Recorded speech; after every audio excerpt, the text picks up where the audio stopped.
नाशिकच्या सातपूर महानगरपालिका प्रभाग समितीची सभा उत्साहपूर्ण वातावरणात पार पडली। सभेच्या प्रारंभी प्रभागातील सर्व अधिकारी, कर्मचारी आणि नगरसेवकांची परस्पर ओळख करून देण्यात आली। त्यानंतर सभेच्या कामकाजाला सुरुवात झाली आहे। सभा सुरू होता सभापती दिनकर अण्णा पाटील यांनी सर्व नगरसेवक व अधिकाऱ्यांना सभागृहातील शिस्त, संयम आणि परस्पर सन्मान राखण्याचं आवाहन केलं।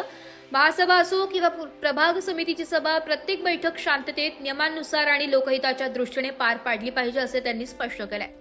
2 दिवसांपूर्वी सिडको विभागातील सभेत घडलेल्या गैरप्रकाराचा कोणाचाही नामोल्लेख न करता संदर्भ देत अशा घटना सातपूर प्रभागात घडू नयेत अशी अपेक्षा त्यांनी व्यक्त केली आहे। तसेच महापौरांनी यापूर्वी सभागृहात गैरवर्तन करणाऱ्या सदस्यांवर 6 महिन्यांच्या निलंबनाची कारवाई करण्याचा इशारा दिल्याची आठवण करून देत सर्वांनी सभागृहाची प्रतिष्ठा जपावी असे आवाहन त्यांनी केले।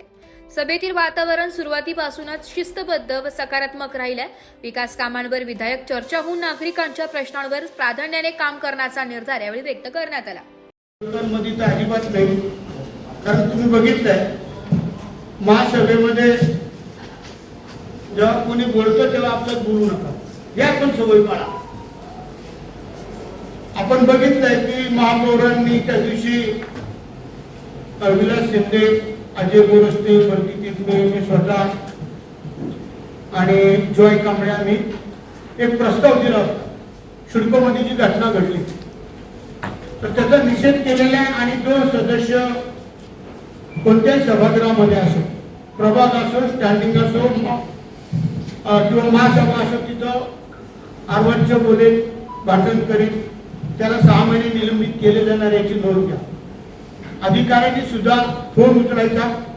विभागीय अधिकाऱ्यांनी जेवढे अधिकारी आहेत त्यांचे फोन नंबर, नाव आणि त्याचा मुद्दा हे सर्व द्यायचे आहे आणि अधिकाऱ्यांनी सुद्धा शिस्त पाळायची। मीटिंगला यायचं। सभापती एक मिनिट, तो कधीही हजर नसतो आणि तो नेहमी खोटा बोलतो, याची नोंद घ्या। प्रामाणिकपणे काम करायचं, खास करून घरपट्टी आणि नळपट्टी विभागामध्ये आपली जास्तीत जास्त वसुली झाली पाहिजे। घराघरामध्ये गेलं पाहिजे। अजूनही काही लोकांना 20-20 वर्ष झाले नळपट्टी नाहीये, घरपट्टी नाहीये। घरपट्टी, नळपट्टी कमी करण्याचे जी लाच घेतली जाते ती बंद करा। जन्म मृत्यूच्या दाखल्यांची लाच घ्यायचं बंद करा। जो नागरिक येईल त्याच्याशी प्रमाणपत्र सूचना आहे। चुकीचं जर काम केलं तर त्याच्यावर कारवाई केली जाईल, याची नोंद घ्यायची। आणि हे सगळं नियंत्रण ठेवायचं काम विभागीय अधिकाऱ्यांचं आहे। इथं एकही अधिकारी, काही कर्मचारी ड्युटीच करत नाहीये। 15-10 वर्ष झाले त्यांना इथं, ते ड्युटी करत नाही, स्वतःचं कामकाज करतात, स्वतःचे धंदे सांभाळतात।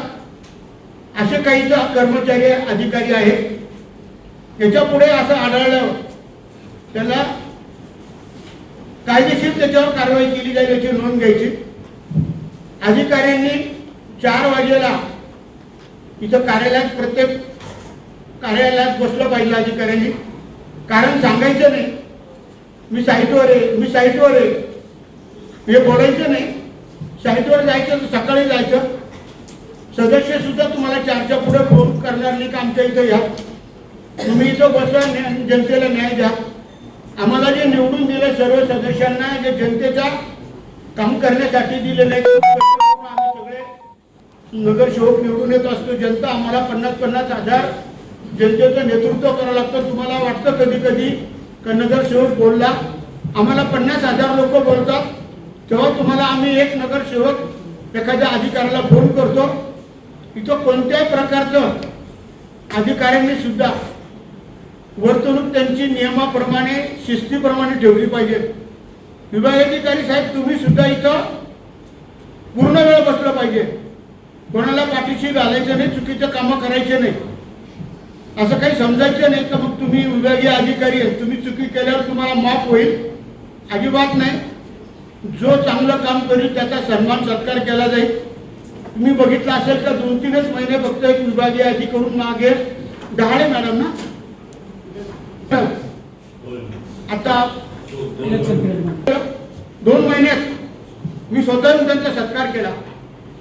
जो अधिकारी कर्मचारी चांगला राहील वागेल चांगली सेवा देईल त्याचा निश्चितपणे आम्ही सत्कार करणार, पण चुकीचं काम करू नका. मला फक्त आता निकम मॅडमला किती दिवस झाले आपल्या प्रभाग 8 मध्ये किती उद्यान आहे नाव सांगा. उद्यान, अहिल्याबाई होळकर उद्यान, महाराणा प्रताप उद्यान, राजमाता जिजाऊ उद्यान, वीरदेव ठाकरे उद्यान, महात्मा फुले उद्यान. उद्यानांमध्ये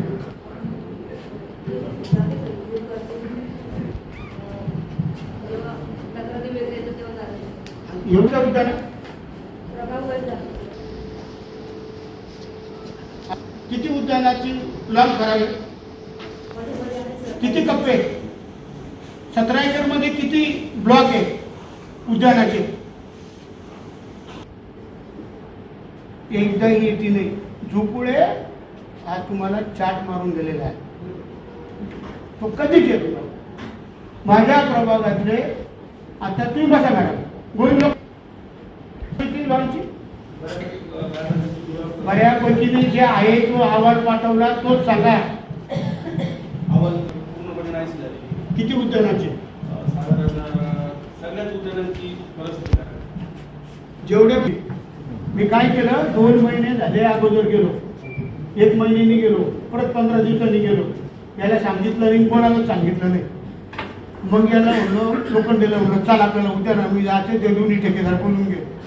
100% लॉट, 100% झाडं नष्ट खर्च केले. त्यांना माहिती आहे का मॅडमला काय? काहीच नाही, फिरेलच नाही का? एकदा येईल नाही प्रभागात.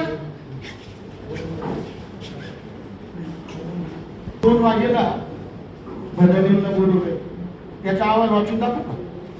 आपण कोट्यावधी रुपये खर्च करतो, जनतेचे पैसे, आणि यांचं कोणाचंही लक्ष नाही. 100% आता समजा माझ्या वसंत कानेलकरला 3 वर्षाला 1.5 कोटी रुपये देखभालीचे. ब्युरो रिपोर्ट, नाशिक लोकशाही न्यूज, नाशिक.